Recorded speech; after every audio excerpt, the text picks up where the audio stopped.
ಬೆಳಗಾವಿಯಲ್ಲಿ ಜೋರಾದ ಎರಡು ಪ್ರತಿಷ್ಠಿತ ಕುಟುಂಬಗಳ ಮಧ್ಯೆ ಕದನ.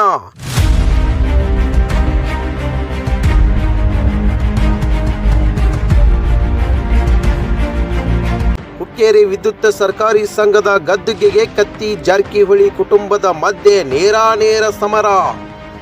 ಸೆಪ್ಟೆಂಬರ್ ತಿಂಗಳಲ್ಲಿ ನಡೆಯಲಿರುವ ವಿದ್ಯುತ್ ಸರ್ಕಾರಿ ಸಂಘದ ಚುನಾವಣೆ. ಹುಕ್ಕೇರಿಗೆ ಎಂಟ್ರಿ ಕೊಟ್ಟ ಜಾರಕಿಹೊಳಿ ಬ್ರದರ್ಸ್ಗೆ ಕತ್ತಿ ಕುಟುಂಬದಿಂದಲೂ ಕೌಂಟರ್. ಜಾರಕಿಹೊಳಿ ಕುಟುಂಬದ ತವರೂರಾದ ಗೋಕಾಕ್ ನಗರಕ್ಕೆ ರಮೇಶ್ ಕತ್ತಿ ದಿಢೀರ ಎಂಟ್ರಿ. ಗೋಕಾಕ್ ಗ್ರಾಮ ದೇವತೆ ಮಹಾಲಕ್ಷ್ಮೀ ದೇವಿ ದರ್ಶನ ಪಡೆದ ರಮೇಶ್ ಕತ್ತಿಯನ್ನು ಬರಮಾಡಿಕೊಂಡ ಜಾರಕಿಹೊಳಿ ಕುಟುಂಬದ ವಿರೋಧಿ ಬಣ. ಡಿಸಿಸಿ ಬ್ಯಾಂಕ್, ಹಿರಣ್ಯಕೇಶಿ ಸಕ್ಕರೆ ಕಾರ್ಖಾನೆ, ಕೆಎಬಿ ವಿಚಾರದಲ್ಲಿ ರಾಜಕೀಯ ಗುದ್ದಾಟ. ಈಗ ಹುಕ್ಕೇರಿ ವಿದ್ಯುತ್ ಸರ್ಕಾರಿ ಸಂಘದ ಚುನಾವಣೆ ವಿಚಾರವಾಗಿ ಉಭಯ ಕುಟುಂಬ ಮಧ್ಯೆ ಸಮರ. ಚುನಾವಣೆ ಹಿನ್ನೆಲೆಯಲ್ಲಿ ಹುಕ್ಕೇರಿ ಕ್ಷೇತ್ರದಲ್ಲಿ ಜಾರಕಿಹೊಳಿ ಬ್ರದರ್ಸ್ ವಿಜಿಟ್. ಈ ಹಿನ್ನೆಲೆಯಲ್ಲಿ ಜಾರಕಿಹೊಳಿ ಬ್ರದರ್ಸ್ ಕ್ಷೇತ್ರಕ್ಕೆ ಕತ್ತಿ ಕುಟುಂಬ ಕೂಡ ಎಂಟ್ರಿ ಕೊಟ್ಟಿದ್ದಾರೆ. ಸತೀಶ್ ಪ್ರತಿನಿಧಿಸುವ ಯಮಕನಮರಡಿ ಕ್ಷೇತ್ರದಲ್ಲಿ ಶಾಸಕ ನಿಖಿಲ್ ಕತ್ತಿ ರೌಂಡ್. ಗೋಕಾಕ್ ಕ್ಷೇತ್ರಕ್ಕೆ ದೇವಿ ದರ್ಶನ ನೆಪದಲ್ಲಿ ಮಾಜಿ ಸಂಸದ ರಮೇಶ್ ಕತ್ತಿ ಭೇಟಿ ನೀಡಿದ್ದಾರೆ. ಜಿಲ್ಲಾ ರಾಜಕಾರಣದಲ್ಲಿ ಕುತೂಹಲ ಮೂಡಿಸಿದ ಕತ್ತಿ ಜಾರಕಿಹೊಳಿ ಫೈಟ್.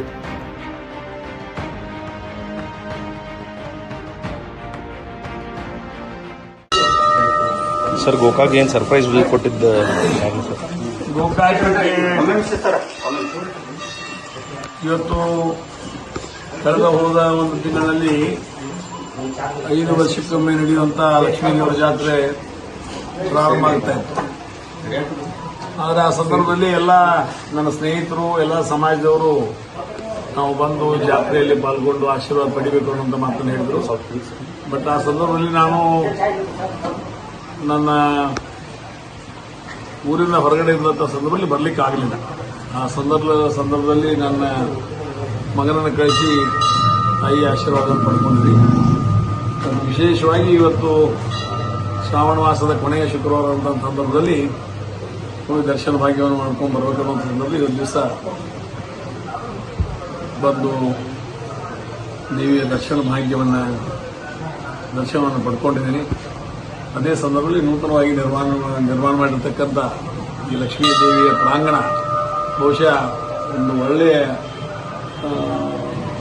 ಒಳ್ಳೆಯ ವ್ಯವಸ್ಥಿತವಾಗಿ ಕಾರ್ಯ ನಿರ್ವಹಿಸಿದರೆ ಎಲ್ಲ ಹಿರಿಯರು, ಈ ಸಮಿತಿಯ ಪಂಚರು ಎಲ್ಲರೂ ಕೂಡಿ ಮತ್ತು ಅದೇ ನಿಟ್ಟಿನಲ್ಲಿ ಬರುವಂಥ ದಿನಗಳ ಮಹಾತಾಯಿ ಲಕ್ಷ್ಮಿಯು ನಮ್ಮ ರಾಜ್ಯಕ್ಕೆ, ವಿಶೇಷವಾಗಿ ಉತ್ತರ ಕರ್ನಾಟಕಕ್ಕೆ, ಬೆಳಗಾವಿ ಜಿಲ್ಲೆಗೆ ಬೆಳೆ ಸುಖ ಶಾಂತಿ ನೆಮ್ಮದಿ ಕೂಡಂತ ತಾಯಿಯಲ್ಲಿ ಪ್ರಾರ್ಥನೆಯನ್ನು ಮಾಡಿಕೊಡ್ತೇವೆ. ಸರ್, ಡಿಸಿಸಿ ಬ್ಯಾಂಕ್ ತಯಾರಿ ಏನು ಮಾಡಿದೆ ಸರ್? ಇನ್ನು ಚುನಾವಣೆ ಡೇಟ್ ಆಫ್ ಕ್ಯಾಲೆಂಡರ್ ಫೇಮಸ್ ಇನ್ನೂ ಡಿಕ್ಲೇರ್ ಆಗಿಲ್ಲ.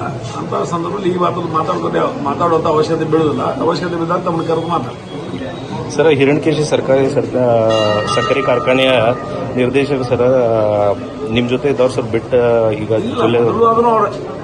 ಮೊದಲಾದ್ರೂ ಅದು ಸರ್ಕಾರಿ ಕ್ಷೇತ್ರದಲ್ಲಿ ನಡೆಸ್ಕೊಂಡು ಹೋಗ್ಬೇಕು ಅನ್ನೋಂಥ ಒಂದು ವಿಚಾರದಲ್ಲಿ ಮೊದಲಾದ್ರೂ ನಾನು ಹೇಳಿದ್ದೆ. ಈಗ ಮೊನ್ನೆ ಬಂದು ಅದನ್ನು ಸರ್ಕಾರಿ ಕ್ಷೇತ್ರ ನಡೆಸ್ಕೊಂಡು ಹೋಗ್ಬೇಕು ಅನ್ನೋಂಥ ಒಂದು ಪ್ರಾಮಾಣಿಕ ಪ್ರಯತ್ನವನ್ನು ಎಲ್ಲೂ ಕೂಡಿ ಮಾಡಿದ್ವಿ. ಆದರೆ ಅಡಾಪ್ಟ್ ಆಗಿ ಅಷ್ಟೊಂದು ದುಡ್ಡನ್ನು ಹಾಕುವಂಥ ಒಂದು ಸಮಯ ಇರದೇ ಇರುವಂಥ ಸಂದರ್ಭದಲ್ಲಿ ಮತ್ತೆ ಅವರು ತಮ್ಮ ನಿರ್ಣಯವನ್ನು ಬದಲಾಯಿಸಿ ಇವತ್ತು ದಿವಸ ಮತ್ತೊಬ್ಬರ ಜೊತೆ ಕೂಡಿ ನಡೆಸುವಂಥ ಒಂದು ವಿಚಾರವನ್ನು ಮಾಡಿದ್ದಾರೆ. ಯಾವುದಕ್ಕೂ ಆ ಸಂಸ್ಥೆ ವ್ಯವಸ್ಥಿತವಾಗಿ ನಡೆಯಲಿ ಅಂತ ದೇವರಲ್ಲಿ ಪ್ರಾರ್ಥನೆ.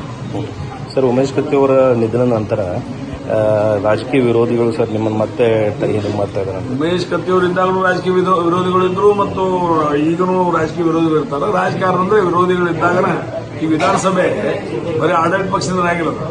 ಆಡಳಿತ ಪಕ್ಷ ಬೇಕು, ವಿರೋಧ ಪಕ್ಷ ಬೇಕು. ವಿರೋಧ ಪಕ್ಷ ಇದ್ರೆ ಮಾತ್ರ ನಾವು ಹೆಜ್ಜೆಗಳು ಸರಿಯಾಗಿ ಇಡಲಿಕ್ಕೆ ಶಕ್ಯ.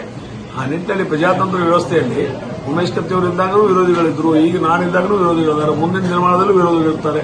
ಮತ್ತು ಎಷ್ಟು ವಿರೋಧಿಗಳಿರ್ತಾರೆ ಅಷ್ಟು ಅದು ಒಂದು ಪ್ರಜಾತಂತ್ರ ವ್ಯವಸ್ಥೆಯ ಒಂದು ಫೌಂಡೇಶನ್ ಗಟ್ಟಿಯಾಗಿರ್ತದೆ ಅಷ್ಟೇ.